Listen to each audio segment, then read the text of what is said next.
Namaku Raka, mahasiswa semester 6 di salah satu universitas negeri di Yogyakarta. Aku bukan orang yang terlalu percaya pada hal-hal gaib. Logika dan rasionalitas selalu jadi pegangan utamaku. Tapi semua itu berubah setelah aku pindah ke kosan ini. Kosan yang kutinggali bukanlah bangunan baru. Letaknya di pinggiran kota, agak jauh dari keramaian, berada di sebuah gang kecil yang sepi dan hanya bisa dilalui motor. Nama jalannya saja orang jarang tahu. Bahkan driver ojek online pun sering kesasar kalau aku pesan makanan malam-malam. Bangunan kosan itu seperti rumah tua biasa. Dindingnya dari semen kasar yang sudah mulai mengelupas, catnya kusam, dan kusen jendela kayunya tampak lapuk dimakan usia. Daun jendela yang menghadap ke depan sering berbunyi berdecit kalau tertiup angin. Dan angin, entah kenapa, selalu berhembus lebih dingin dan berat di tempat ini, terutama saat malam. Aku memilih kamar paling pojok di lantai 1. Letaknya dekat dapur dan pintu keluar belakang. Kamarnya kecil, hanya cukup untuk satu tempat tidur, meja belajar, dan lemari plastik. Tapi harganya murah, dan aku butuh ketenangan buat skripsi. Pemilik kos, seorang ibu tua bernama Bu Ayu, menyambutku dengan senyum tipis saat pertama kali aku datang. Kamarnya memang agak lembab, Mas Raka, katanya. Tapi tenang, belum pernah ada keluhan. Banyak mahasiswa suka yang pojok karena lebih tenang, jauh dari jalan. Aku cuma mengangguk waktu itu. Tidak ada alasan untuk curiga. Bagiku, semua kamar kos memang begitu. Tua, lembab, dan sedikit berdebu. Klasik mahasiswa perantauan. Hari-hari pertama berjalan biasa saja. Tetangga kamarku hanya 2 orang, Bayu, mahasiswa teknik yang sering pulang larut, dan Erik, anak farmasi yang lebih sering tidur di laboratorium kampus daripada di kos. Jadi praktis, aku sering sendiri di rumah itu. Suasana di siang hari sebenarnya cukup nyaman. Sinar matahari masuk dari sela jendela dan pintu belakang. Tapi begitu malam datang, suasananya berubah drastis. Sunyi. Begitu sunyi sampai suara detak jam dinding di ruang tengah terdengar seperti genderang. Yang paling aneh adalah, rumah kos ini seperti punya ritme sendiri. Jam 8 malam, lampu teras otomatis mati. Jam 9, suara jangkrik mulai terdengar nyaring, seperti berada tepat di bawah jendela kamar. Dan jam 12, suhu ruangan tiba-tiba jadi jauh lebih dingin meski tak ada AC. Aku mulai merasakannya pada malam ketiga. Saat itu aku sedang mengetik bab 2 skripsi, ditemani secangkir kopi instan dan playlist musik ambient dari YouTube. Sekitar pukul 2.30 dini hari, aku memutuskan untuk tidur. Aku mematikan laptop, menaruh kacamata, dan berbaring dengan selimut tipis. Dan di sanalah semuanya dimulai. Tot, tot, tot. Aku membuka mata. Suara itu terdengar jelas, seperti ketukan di pintu kayu. 3 kali. Pelan, tapi tegas. Ku pegang ponselku. Jam menunjukkan pukul 3 tepat. Aku duduk dan mendengarkan lagi. Tidak ada suara lain. Tidak ada langkah kaki. Tidak ada suara pintu dibuka. Tidak ada suara angin. Hanya ketukan itu. Dan setelahnya, keheningan total. Aku pikir mungkin itu suara tetangga sebelah. Mungkin Bayu baru pulang dan mengetuk pintu sendiri karena lupa bawa kunci. Tapi, kenapa hanya 3 ketukan? Dan kenapa terdengar seperti dari pintu kamarku sendiri? Dengan langkah pelan, aku bangun dan berjalan ke arah pintu. Kupasang telinga, tidak ada suara apapun di baliknya. "Bey," panggilku pelan. Tak ada jawaban. "Erik." Sunyi. Jantungku mulai berdetak cepat. Tapi aku paksa diriku tetap tenang. Ini mungkin hanya ilusi karena kantuk. Mungkin suara dari luar kos yang terdengar seolah dekat karena pantulan dinding. Kupandangi pintu kamar cukup lama sebelum akhirnya memutuskan untuk tidak membukanya. Aku kembali ke tempat tidur, menutup selimut, dan mencoba tidur dengan rasa tak nyaman yang menggantung di udara. Tapi mulai malam itu, pukul 3 pagi tak pernah sama lagi bagiku. Keesokan paginya, aku bangun dengan tubuh pegal. Tidurku tidak nyenyak. Sinar matahari pagi menyelinap dari sela tirai dan membakar mataku yang sembab. Rasanya seperti baru tidur 1 jam saja. Aku memutuskan untuk mengecek pintu. Tak ada bekas ketukan. Tak ada sesuatu yang aneh secara visual. Tapi perasaanku berkata lain. Ada sesuatu yang aneh. Sesuatu yang belum bisa kujelaskan. Dan firasatku berkata, ini baru permulaan. Malam keempat di kosan itu terasa berbeda. Entah kenapa udara di kamarku terasa lebih berat dari biasanya. Suhu ruangan seperti turun drastis walau aku sama sekali tidak menyalakan kipas atau membuka jendela. Jam menunjukkan pukul 2.40 dini hari. Aku belum tidur. Mata terlalu lelah untuk membuka laptop, tapi otak belum mau berhenti berpikir soal skripsi yang tak kunjung selesai. Kuputuskan untuk berbaring dan mendengarkan lagu lewat earphone. Berharap rasa kantuk segera datang. Lagu ketiga baru setengah jalan ketika aku merasa ada yang tidak beres. Entah kenapa, aku merasa diawasi. Seperti ada yang berdiri di balik pintu. Bukan hanya membayangkan, tapi merasakan kehadirannya. Getaran halus di kulit leherku, rasa dingin merayap pelan dari telapak kaki hingga ke tengkuk. Aku lepas earphone. Sunyi. Detik berikutnya, suara itu datang. Tot. Hening sejenak. Tot. Satu tarikan napas. Tot. 3 ketukan. Jelas. Tegas. Dari pintu kamarku. Aku langsung duduk tegak di atas kasur. Napasku memburu. Tak ada angin. Tak ada hujan. Tapi suara ketukan itu seperti pukulan palu di kepala. Bukan mimpi. Aku sadar sepenuhnya. Ini nyata. Ponselku masih di tangan. Cepat-cepat kulihat layar. Pukul 3 tepat. Untuk sesaat, aku hanya duduk mematung. Menunggu, berharap suara itu tidak datang lagi. Tapi kemudian, dari balik pintu, aku mendengar sesuatu yang jauh lebih halus, suara desahan. Seperti napas seseorang yang berdiri sangat dekat ke daun pintu. Aku bangkit perlahan. Kakiku gemetar. Rasa ingin tahu bercampur takut. Apa itu Bayu? Erik? Atau hanya Bu Ayu yang butuh sesuatu? Ku panggil pelan. Bayu. Tidak ada jawaban. Erik? Sunyi. Tak ada gerakan di bawah pintu. Tak ada cahaya bayangan kaki dari lampu lorong. Tapi napas itu masih terdengar. Sangat pelan, seperti seseorang yang sedang menahan emosi. Dengan tangan gemetar, aku menggapai gagang pintu. Aku harus tahu siapa di luar. Aku hitung dalam hati. 1, 2, 3. Kutarik gagang dan membuka pintu pelan-pelan. Kosong. Lorong di luar sepi. Lampu di atas menyala redup, berpendar kekuningan. Tidak ada siapa-siapa. Tidak ada jejak kaki. Tidak ada suara. Hanya suara detak jam dinding yang menggema pelan. Aku melongok ke kiri dan kanan. Semua pintu kamar lain tertutup rapat. Tidak terdengar suara dari dalam manapun. Ku sentuh dadaku. Jantungku berdegup kencang. Apakah tadi hanya mimpi? Tapi suara itu, ketukan itu, terasa sangat nyata. Aku kembali masuk kamar dan menutup pintu rapat-rapat. Kubaringkan tubuhku, tapi malam itu, aku tak tidur sama sekali. Setiap kali aku mulai memejamkan mata, bayangan tentang ketukan itu kembali mengiang. 3 ketukan. Pelan, namun mengancam. Keesokan paginya, aku bertanya pada Bayu saat ia pulang kuliah. Lo dengar suara ketukan jam 3 pagi tadi? Tanyaku. Bayu mengerutkan dahi. Enggak. Gue baru balik jam 4 subuh. Nginap di lab. Kenapa? Aku hanya menggeleng. Tak ingin membahas lebih jauh.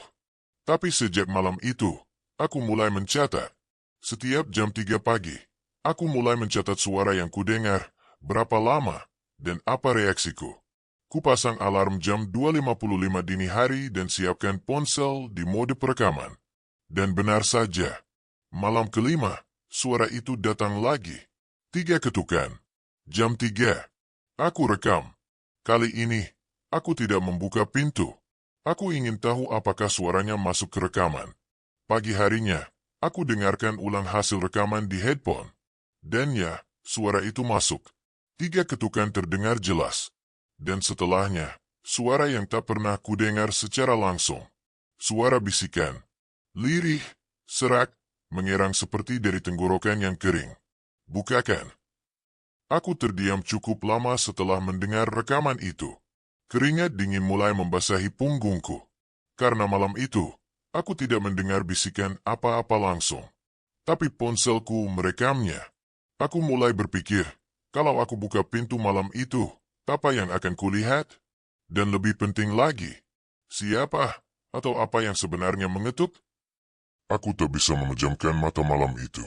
Setelah mendengar bisikan di rekaman, tubuhku menggigil tanpa sebab.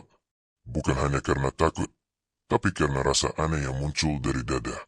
Rasa seolah aku telah membuka sesuatu yang seharusnya tak kusentuh. Aku mencoba mencari penjelasan logis. Mungkin suara itu hanya gangguan sinyal, atau manipulasi suara dari aplikasi perekam.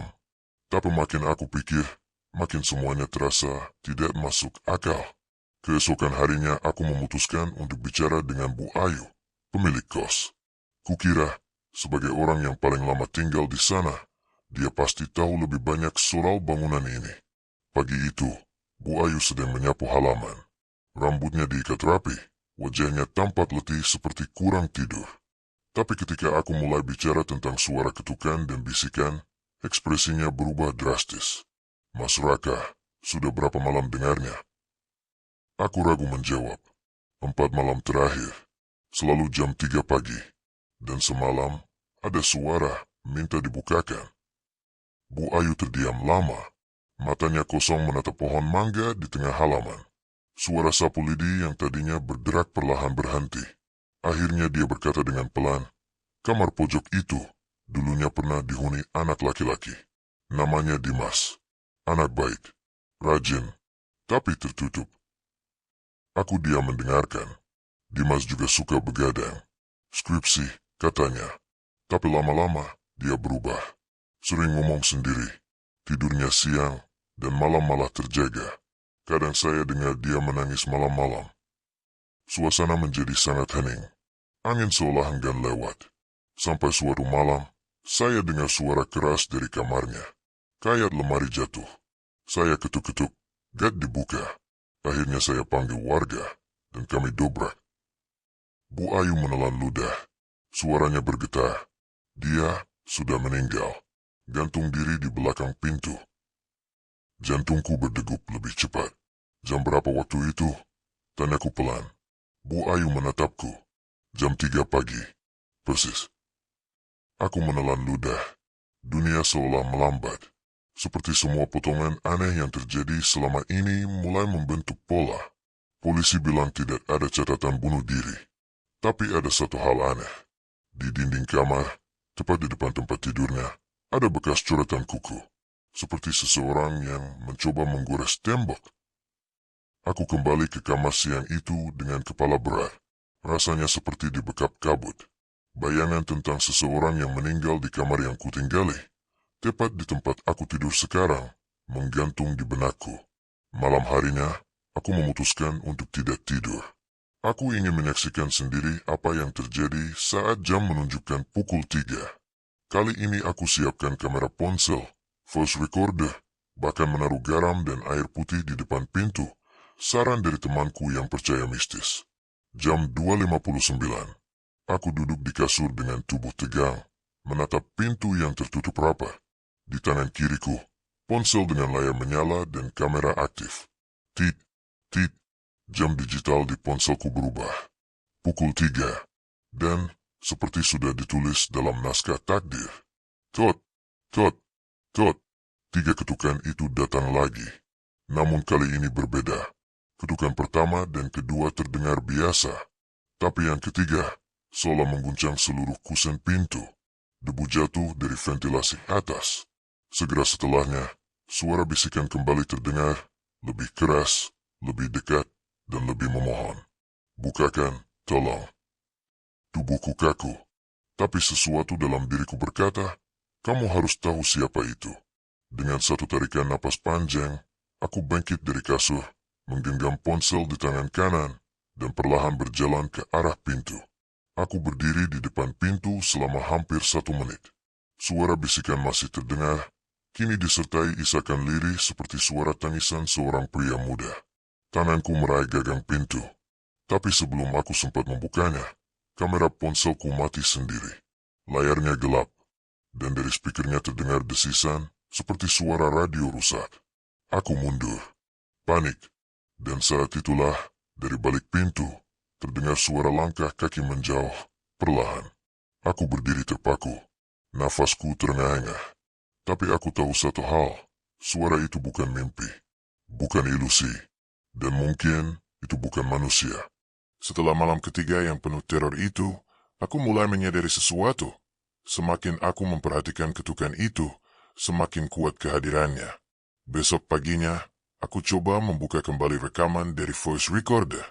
Tapi anehnya, file suaranya rusak. Padahal malam sebelumnya, aku sudah memeriksa ulang dan yakin semuanya terekam dengan baik. Suara hanya terdengar desisan panjang dan sebuah kalimat terputus-putus yang menyeruak dari frekuensi rendah. Di balik dinding. Aku mencoba tenang, tapi dada ini sesat. Kata-kata itu seperti kode, seperti petunjuk. Dan aku tahu satu hal, rasa takutku mulai berubah menjadi obsesi. Aku mulai menyelidiki. Sore itu, setelah memastikan semua penghuni kos pergi, aku membawa senter kecil, paku besar, dan palu. Kupandangi dinding di balik tempat tidurku. Dinding itulah yang, konon, memiliki bekas cakaran Dimas. Kini sudah dicat ulang, tapi aku tahu persis letaknya. Kupindahkan kasur, dan mulai menyusuri bagian bawah dinding itu dengan jari-jari. Lalu, aku merasakan sesuatu. Ada bagian yang permukaannya tidak rata, seperti papan tipis di semen dan dicat ulang. Palsu. Dengan penuh rasa takut, kupukul pelan area itu. Bunyi tok-tok yang dihasilkan tidak sepadat dinding lain. Hampa, seperti ada ruang di baliknya. Aku mulai mencungkil ket dan lapisan semen dengan paku. Perlahan, retakan terbentuk. Dan di baliknya, ada sesuatu. Sebuah lubang persegi kecil, kira-kira sebesar kepala manusia. Gelap, bau lembab dan menyengat langsung menyeruak. Aku sorotkan senter ke dalam, dan jantungku seperti dihantam palu. Ada potongan kain putih tergantung, seperti sisa tali.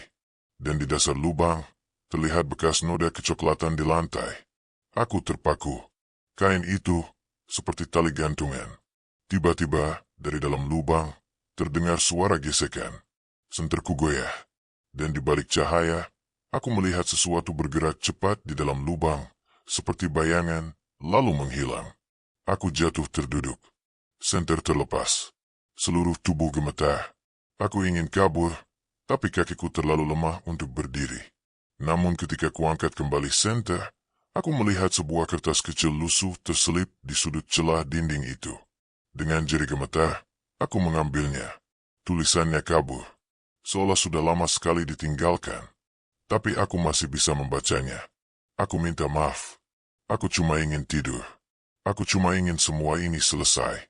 Tapi dia terus mengetuk. Setiap malam. Setiap jam 3, aku tidak bisa lari. Tanganku gemetar. Surat itu ditulis oleh Dimas. Dan kalimat terakhirnya seperti cermin dari yang aku alami. Dia pun tidak bisa lari. Malam itu, aku tidak tinggal di kamar. Aku menginap di kosan teman. Tapi ketika jam menunjukkan pukul 3 pagi, bahkan di tempat yang berbeda, aku masih mendengarnya. Tot, tot, tot. 3 ketukan. Kali ini bukan dari pintu, tapi dari lemari baju di sudut kamar temanku. Dan kemudian, tanpa aku menyentuh apapun, lemari itu bergetar sendiri. Lalu terbuka perlahan, menampakkan isinya yang kosong gelap. Aku tidak bicara sepatah kata pun kepada temanku malam itu. Tidak menjelaskan apa-apa. Aku hanya duduk membisu, menatap ke arah lemari, dengan satu pikiran menguasai benakku. Ketukan itu sudah bukan hanya bagian dari kamar kos, tapi sekarang ikut kemanapun aku pergi. Dan satu pertanyaan menyeruak. Apa sebenarnya yang diinginkan oleh yang mengetuk itu? Aku tidak tahu harus percaya pada apa lagi. Ketukan itu kini tak mengenal tempat. Bahkan di rumah temanku, di luar kamar kos yang seharusnya jadi sumbernya, ia tetap datang. Seperti bayangan yang menempel, seperti kutukan yang melekat pada jiwa, bukan ruan. Selama 2 hari aku berdiam, tak kembali ke kos. Tapi malam-malam berikutnya tetap menyiksa. Setiap jam 3 pagi, suara ketukan muncul, di pintu kamar, di lemari, di jendela. Kadang dari balik lantai, bahkan dari dalam kepalaku sendiri. Aku mulai melihat sosok bayangan dalam cermin. Merasa dia mengikutiku dari belakang saat aku berjalan. Bahkan saat menutup mata, aku melihat siluetnya. Pria tergantung dengan mata membelalak. Itu Dimas. Aku mulai bertanya-tanya, mungkin ini bukan tentang dia ingin menghantuiku. Tapi ada sesuatu yang dia coba sampaikan. Sesuatu yang ingin diteruskan. Tapi apa? Aku kembali ke kos, dalam keadaan seperti mayat hidup. Wajahku pucat, mata cekung, tangan gemetar. Tapi tekadku bulat. Aku akan hadapi semuanya malam ini. Aku siapkan semua, kamera baru, voice recorder, bahkan menyalakan dupa dan menggambar garis garam di sekitar tempat tidur seperti saran temanku yang paham spiritual. Di depan pintu kamar, kutulis di kertas. Jika kamu ingin bicara, aku akan mendengarkan. Jam terus berjalan. Pukul 2.50. Aku duduk di lantai, menghadap pintu. Tidak ada cahaya selain dari lilin kecil yang menyala redup. Hening. Terlalu hening. Pukul 2.59. Detak jantungku berdebar begitu keras hingga kupikir tetangga pun bisa mendengarnya. Dan kemudian, tot, tot, tot. Suara itu datang, pelan namun mantap. Diiringi oleh tiupan angin dingin yang menyusup masuk dari celah ventilasi. Meski semua jendela tertutup rapat, lilin bergoyang. Api menari-nari kecil. Dan lalu, mati. Aku membuka pintu perlahan. Gelap. Tidak ada siapapun di luar.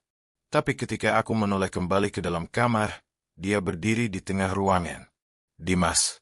Wujudnya jelas. Tubuh kurus menggantung tanpa tali. Kaki tidak menyentuh lantai. Wajah pucat kebiruan, dan mata melotot kosong menatap ke arahku. Aku tidak bisa bergerak. Tapi dia tidak menyerang. Tidak menghampiri. Dia hanya menunjuk ke bawah tempat tidurku. Dengan gemetar, aku dorong perlahan kasurku, dan melihat lantai kayu yang sedikit terangkat. Kupaksa membukanya. Di bawah lantai itu, terdapat sebuah kotak kayu tua, tertutup debu dan bercat kecoklatan.